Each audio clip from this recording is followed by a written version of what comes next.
This project is a newly renovated 6.5 acre pond in the coastal plain that receives significant watershed and wetland runoff as a water source. Due to summer weather challenges, the renovation was not completed until early September, yet we wanted to stock bluegill in an effort to get at least one spawning event before fall, as this pond will be managed for trophy bass.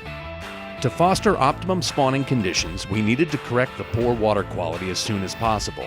We applied 30 gallons of Calcis per acre to achieve this amendment.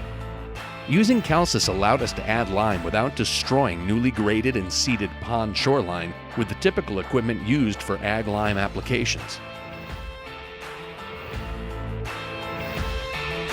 Keep an eye out for more submissions coming from our customers to the Calcis Chronicles.